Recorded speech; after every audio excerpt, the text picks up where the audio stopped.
హైదరాబాద్ నుంచి బెంగళూరుకి వెళ్ళే ట్రైన్ మీకు మిస్ అయిపోతే దట్స్ హ్యాపెనింగ్, దాన్ని మనం ఆపలేము. సో ఇప్పుడు మనం చేయాల్సింది ఏంటి, నెక్స్ట్ ట్రైన్ ఏముంది, లేదు బయటికి వెళ్తే బస్ ఏం దొరుకుతుంది, లేకపోతే హైవేకి వెళ్తే ఏ వెహికల్ దొరుకుతుంది, ఇది మనం ఆలోచించాలి. సో సొసైటీలో ఇప్పుడు జనాలు ఎలా ఉన్నారంటే వాట్ ఈస్ హ్యాపెనింగ్ అనే దాని దగ్గర ఆలోచించుకుంటారు, అక్కడే ఉండిపోతున్నారు, ఉండిపోయి సైకలాజికల్ డిజార్డర్గా మారిపోతున్నారు. ఎందుకు, అరే నేను ఏం చేయలేకపోయాను, ఏంటి నాకు ఇలా లేదు, నాకు లక్ అలా లేదు, నాకు దేవుడు నాకు కరుణించలేదు, నాకు ఇంకోరు ఏదో చేయలేదు, నా బ్యాడ్ లక్, ఇలా ఉండిపోయారు. వాట్ ఈస్ హ్యాపెనింగ్ గురించి నువ్వు ఎందుకు ఆలోచించలేదు? నువ్వు బయటకు వచ్చి బస్ స్టాప్కి వెళ్ళి బస్ ఎత్తుకుందామని ఎందుకు ఆలోచించలేదు? లేదు హైవేకి వెళ్ళి హైవేలో ఏదో వెహికల్ పట్టుకోవాలని ఎందుకు ఆలోచించలేదు? నెక్స్ట్ ట్రైన్ ఏముందో నువ్వు అది ఎందుకు ఆలోచించలేదు? పోనీ ఇంకో ట్రైన్ వెళ్తుంది, ఏ జంక్షన్ వరకు వెళ్తుందో ఆ జంక్షన్ వరకు వెళ్ళి అక్కడి నుంచి ట్రైన్ మారుతామని ఎందుకు ఆలోచించలేదు? అంటే what is going to be happen అనే దాని గురించి నువ్వు ఆలోచించకపోవడం వల్ల ఈరోజు ఏదో నీ ఫేట్ అనో, లేకపోతే దేవుడు కరుణించలేదని చెప్పో, లేకపోతే ఏదో పవర్ లేదని చెప్పో నువ్వు ఫీల్ అయిపోయి నీ భవిష్యత్తుని, నీ యొక్క జర్నీని, నీ యొక్క ఎబిలిటీస్ని నువ్వే పోగొట్టుకుంటున్నావు. నిన్ను నువ్వే తక్కువ అంచనా వేసుకున్నప్పుడు ఇంకా నువ్వు ఎక్కడ ఎదుగుతావు, నీ జీవితం ఎక్కడ బాగుంటుంది? సో ఆల్వేస్గా యువత ఆలోచించాల్సింది, యువత చూడాల్సింది వాట్ ఈస్ హ్యాపెనింగ్ అనే దాని గురించి కాదు, what is going to B happening అనే దాని గురించి చూడాలి. మన బ్రెయిన్లో ఉన్న డేటా ఏంటంటే మార్నింగ్ లేసే డేటా ఉంది, ఫ్రెండ్స్తో కలిసే డేటా ఉంది, సిగరెట్ తాగే డేటా ఉంది, ఈవినింగ్ చిల్ అవ్వడానికి బియర్ తెచ్చుకునే డేటా ఉంది. సో ఈ డేటా ఉన్నప్పుడు మీకు వేరే థాట్స్ డేటా ఎలా వస్తుంది? ఓకే రైట్, మీకు డేటా ఉంటే కదా వస్తుంది. డేటా లేకపోతే, డేటా అంటే ఏంటి? సమాచారం. మీ బ్రెయిన్లో ఉన్న సమాచారం అది, కాబట్టి మీకు ఆ సమాచారం వస్తుంది. ఇప్పుడు సమాచారం మారాలంటే ఏం చేయాలి? కొత్త ఇన్ఫర్మేషన్ మనం గ్యాదర్ చేసుకోవాలి, దానికి సంబంధించిన యాక్టివిటీస్ మనం చేయాలి. సో చేయకపోవడం తప్పేవరిది? మీది. అలాంటి ప్రదేశాలలో అలాంటి సమాచారం ఇవ్వకపోవడం తప్పు కూడా ఎవరిది? సమాచారంది, తల్లిదండ్రులది కూడా.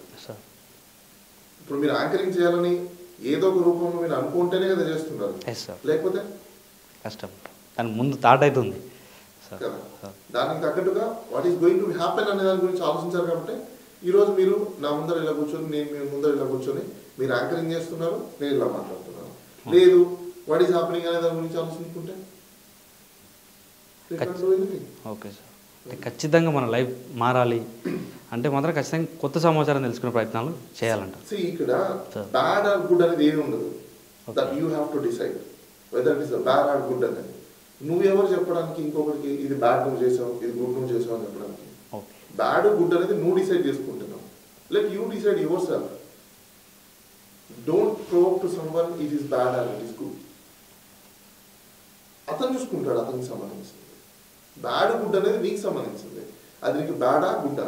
నీకు గుడ్ అయితే నువ్వు క్యారీ చేయి, బ్యాడ్ అయితే వదిలేసేయి. అలా నీ ఎదుటి వ్యక్తి కూడా అతను చూసుకుంటాడు. మనమేమో చెప్పడానికి నువ్వు చేసింది బ్యాడ్, నువ్వు చేసింది గుడ్ అని చెప్పేసి వాళ్ళకి తెలుస్తుంది బ్యాడ్ ఆర్ గుడ్ అని. So it's absolutely society is wrong and our elders also be wrong. Sir ఇప్పుడు దేనికైనా ఒక మీటర్ అనేది ఉంటుంది అంటారు సార్. మంచి అయినా చేయడానికి అంటే నాకు నచ్చింది ఇతరులను ఎగ్జాంపుల్ చెప్తారు. మీరు ఈ టిష్యూ పేపర్ తీసారు, ఇలా తీసినప్పుడు బాక్స్ ఇలా పక్కకు వచ్చింది. పక్కకు వచ్చినప్పుడు మీరు నన్ను ఏమనలేదు.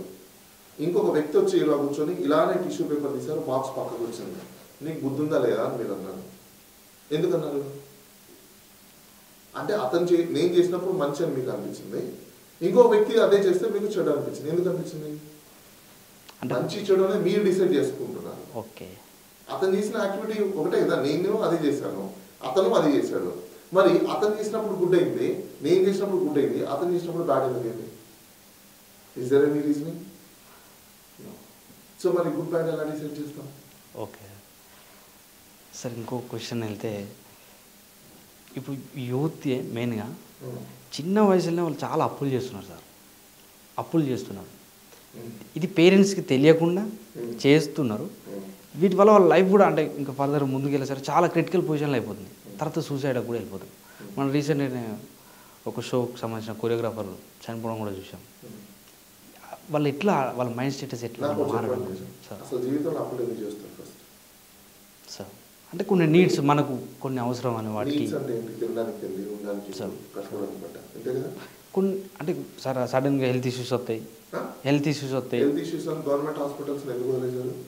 సార్ క్వాలిఫైడ్ డాక్టర్స్ మీరు అక్కడ ఉండగా సార్ అక్కడికి వెళ్లకుండా ప్రైవేట్లో ఉండే ఇక్కడ డాక్టర్ దగ్గరికి డబ్బులు చూపించుకుంటున్నారు అంటే ఎవరు తప్పు? ఓకే. అప్పులు ఎవరు చేస్తారు? Middle class, below middle class. మీకు ఫ్రీగా హాస్పిటల్స్ ఉన్నప్పుడు, ఫ్రీగా ఎడ్యుకేషన్ సిస్టమ్ ఉన్నప్పుడు దాన్ని వాడుకోకుండా మీరు పెయిడ్ హాస్పిటల్స్కి, పెయిడ్ స్కూల్స్లకి పంపించి మీరు ఖర్చులు పెట్టుకొని మీరు అప్పులు చేసుకుంటే దానికి ఎవరేం చేస్తారు? అంటే సార్ ఇప్పుడు వీళ్ళు కూడా మారాలి కదా సార్. మరి ఎట్లా మారాలి? ఎలా మారాలి అంటే సొసైటీలో first of all what is happening అనే దాని గురించి ఆలోచించడం పక్కన పెట్టి what is going to be happen అనే దాని గురించి ఆలోచిస్తే డెఫినెట్గా మార్పు అనేది వస్తుంది. ఇప్పుడు మీరు ఎగ్జాంపుల్ ఒక మంచి స్కూల్లో జాయిన్ చేయించాలనుకున్నారు అనుకోండి, మీ శాలరీ ఎంత, మీరు అప్పు చేస్తే ఎంత కట్టగలుగుతారు, ఈ స్కూల్లో ఈ ఎడ్యుకేషన్ ఇప్పిస్తున్నప్పుడు ఎంత మనకు ఇంపార్టెన్స్ ఉంటుంది, ఆల్టర్నేట్ దీనికి ఏమైనా ఉందా, ఇవన్నీ ఆలోచిస్తేనే what is going to be happen అనేది మీరు ఆలోచిస్తే కదా తెలుస్తుంది. హ్యాపెనింగ్ దాంట్లో మీరు కూడా హ్యాపెనింగ్లోకి వెళ్ళిపోతే ఏమవుతుంది? అప్పు చేస్తారు, అప్పు కట్టలేరు, ఆ పిల్లడు ఏజ్ పెరిగిపోతుంది, వాడు వచ్చి మీ ఇంటి మీద పడతాడు, వాడు బండబూతులు తిడతాడు, అప్పుడు మీరు తిట్టించుకున్నందుకు మీరు ఫీల్ అవుతారు, ఫీల్ అయిన తర్వాత పోతారు, సూసైడ్ చేసుకుంటారు. ఇప్పుడు చాలా అవే జరుగుతున్నాయి సార్ సోషల్గా, మెయిన్గా అది గమనించాలి. Okay sir,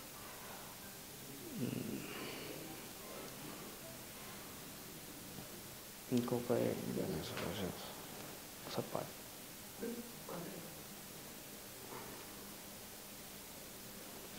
sir. ఇప్పుడు మెయిన్గా స్టూడెంట్స్ తీసుకుంటే రిజల్ట్స్ వచ్చిన తర్వాత ఇంట్లో వాళ్ళకు చాలా పోర్ ఉంటుంది. పాపం అబ్బాయిలు వాళ్ళు అంటే వాడికి కెపాసిటీ ఉన్నవారు వాడు చదువుతాడు, వాడు రావాల్సిన మార్కులు వస్తాయి. కానీ పేరెంట్స్ మాత్రం మావాడు హయ్యర్ అని చెప్పేసి వాళ్ళని ఎక్స్పెక్ట్ చేసుకుని వాళ్ళని బాగా ఒత్తిడి చేస్తారు. ఈ ఒత్తిడి కూడా వీళ్ళు ఏమైనా చెడు అలవాట్లకు దారితీసే అవకాశాలు ఇట్లాంటివి ఏమైనా ఉన్నాయంటారా సార్? ఇది సైకలాజికల్ సబ్జెక్ట్. ఎందుకు అంటే ఒత్తిడి అనేది ఎంత ప్రెజర్ తీసుకొస్తున్నారు, వాళ్ళు మానసికంగా వాళ్ళు ఎంతవరకు కరెక్ట్ ఉన్నారు అనేది మనము చాలా టెస్ట్ చేసుకోవాలి. ఎగ్జాంపుల్ ఇప్పుడు 90% మార్క్స్ వచ్చాయి, లేదు 100% మార్క్స్ వచ్చాయి, 10కి 10 పాయింట్స్ వచ్చాయి, ఫైన్, వెల్ గుడ్. రాలేదు, ఏమైపోతుంది? భూమి పైన ఆకాశవాణి కింద పడిపోతుంది. ఇదే లాంగ్ బ్యాక్ చూసుకుంటే ఒకవేళ ఫెయిల్ అయిన వాళ్ళు కూడా చనిపోకుండా బతుకుని సప్లిమెంట్ కట్టుకొని రాసి పాస్ అయ్యారు. ఈరోజు ఎందుకు అవ్వట్లేదు? అంటే లైఫ్ చనిపోయేంత ఈజీనా సార్? లైఫ్ చనిపోయేంత ఈజీనా? కాదు కదా సార్. కాదు కదా. ఇక్కడ ఇంకోటి గుర్తుపెట్టుకోండి, ఇప్పుడు బతికే లైఫ్ నథింగ్. ఎందుకో చెప్పనా సార్? మనం అమ్మ కడుపులో ఉన్నప్పుడు ఒక డార్క్ రూమ్లో, సైలెన్స్ ప్లేస్లో ఎన్నో లక్షల రకాల క్రిములు, కీటకాలు అన్నీ ఉన్న ప్లేస్లో మనకు మనమే ఒక రూపాన్ని డిజైన్ చేసుకొని కాళ్ళు, చేతులు, ముక్కు అన్నీ తెచ్చుకొని ప్రాణాలని కూడా పోసుకొని మనం బయటకు వచ్చాం సార్. అంతకంటే టఫ్ లైఫ్ అది. అక్కడ ఎవరైనా ట్రైనర్ ఉన్నారా మీకు? లేదు. పోనీ అక్కడ ఏమైనా గైడర్ ఉన్నారా? పోనీ అక్కడ ఏమైనా పవర్ ఉందా మీకు? అక్కడ ఏమైనా ఏదైనా గాడ్, హిందూ, ముస్లిం, క్రిస్టియన్, జైన్ ఇలాంటి గాడ్స్ ఏమైనా అందరూ వచ్చేసి మీకు నేర్పించారా? లేదు కదా సార్. సార్ అదొక జనరిక్, న్యాచురల్ జనరిక్గా మీకు మీరు డిజైన్ చేసుకొని, జనరేట్ చేసుకొని, కెపాసిటీని తెచ్చుకొని, లైఫ్ని తీసుకొని బయటకు వచ్చారు. అంతకంటే టఫ్ అయ్యాయి. వన్స్ యూ థింక్ దట్ ఎలాంటి టఫ్ లైఫ్ నుంచి వచ్చాము, ఏమి తెలియన ఒక పిండం మంది, కానీ ఇప్పుడు కాళ్ళు, చేతులు పెరిగాయి, మంచి హెయిర్ స్టైల్, ముక్కు, నోరు, మాటలు రకరకాలు ఉన్నాయి. మరి ఎందుకు బతకలేకపోతున్నాం? బికాస్ యాక్చువల్ ఏదైతే మనకు నేచురల్గా వచ్చిందో మన బ్రెయిన్లో ఆ డేటాను డిలీట్ చేసి ఆర్టిఫిషియల్ డేటాను మనం పెట్టుకుంటాం. Okay sir. సమాజంలో ఉన్న ఆర్టిఫిషియల్ డేటాను తీసి పెట్టుకోవడం వల్లే ఈరోజు ఈ ప్రాబ్లం. మీకు పేపర్ ముందు వచ్చిందా, చెట్టు ముందు వచ్చిందా? చెట్టే కదా. మరి చెట్టుని నమ్మాలా, పేపర్ని నమ్మాలా? అంటే ఎప్పుడు దేని అవసరాన్ని బట్టి దాన్ని నమ్ముతాం కదా సార్. అంటే దాని అవసరం సార్. పేపర్ మీద ఒకటి రాసింది, చెట్టు ప్రకృతి ద్వారా వచ్చింది. సో కనిపించే ప్రకృతి మనకు నిజం, ఎస్ సార్. కనిపించని రాతలు ఎవరో రాసిన వ్యక్తుల యొక్క పేపర్ మీద ఉన్నది అబద్ధం. అవును సార్. సో జనాలు దేని మీద బతుకుతున్నారు? ఎవరో ఏదో రాసిన రాతలనే నిజమని నమ్మి బతుకుతున్నారు. కానీ ప్రకృతిలో కనిపించే నిజాల్ని దాన్ని ఆస్వాదించి బతుకుతాం అనేది స్వయం. ఇదైతే ఎప్పుడైతే మార్పు దీన్ని తెలుసుకుంటారో అప్పుడే సమాజంలో కొన్ని మార్పులు వస్తాయి. అంతవరకు ఎవరైనా చేయలేదు. అంటే నాకు క్వశ్చన్ కూడా ఫస్ట్ నుంచి అదే సార్, ఇది తెలుసుకోవాలి, మనం నేర్చుకోవాలి అని ఎట్లా, అంటే తెలుసుకోవడానికి ఎట్లా, దానికి ఒక వే ఉంటుంది కదా. ఆల్రెడీ ఇచ్చింది. ఓకే, మీరు అమ్మ కడుపులో ఉన్నప్పుడే మీకు అన్నీ ఉన్నాయి.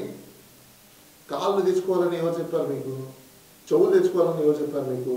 కళ్ళు తెచ్చుకోవాలని ఎవరు చెప్పారు మీకు? హెయిర్స్ తెచ్చుకోవాలని ఎవరు చెప్పారు మీకు? ఆల్రెడీ ఇన్బిల్ట్ నువ్వు నేర్చుకుని వచ్చావు బాస్ బయటికి. తల్లి కడుపులో నుంచి ప్రతి ఒక్కటి నేర్చుకుని బయటకు వచ్చావు. మిగతా ఈ సమాజంలో నువ్వు ఏదైతే ఉన్నావో, నువ్వు నేర్చుకుంటున్నావో, వింటున్నావో, చూస్తున్నావో, చేస్తున్నావో, ఇది ఎంతవరకు నీకు కరెక్ట్ రాంగ్ అనేది చెక్ చేసుకోవాల్సిందే నీ విఘ్నత. అది ఓకే, రైట్. అది నువ్వు తప్పు చేసుకుంటే అది నీకు బ్యాడ్ అవుతుంది, నువ్వు కరెక్ట్ చేసుకుంటే నీకు గుడ్ అవుతుంది. సో ఎవరో చెప్తేనే నీకు వస్తుందని కాదు, నీలో కూడా ఒక పవర్ ఉంటుంది. అది న్యాచురల్ పవర్. ఈ న్యాచురల్ ఔరాని, పాజిటివ్ ఔరాని నువ్వు పక్కన పెట్టేసి నెగిటివ్ ఔరాని తీసుకొస్తున్నావు. ప్రతి మనిషికి ఒక ఔరా ఉంటుంది, అది పాజిటివ్ నెగిటివ్ చూపిస్తూ ఉంటుంది. నువ్వు పాజిటివ్ ఔరా తీసుకుంటే ఏం చేస్తావు? బియర్ తాగిన తర్వాత బాటిల్ తీసుకొని రోడ్డు మీద తీసుకుంటావు. నెగిటివ్ ఔరా ఉంటాయి. పాజిటివ్ ఔరా ఉంటే ఏం చేస్తావు?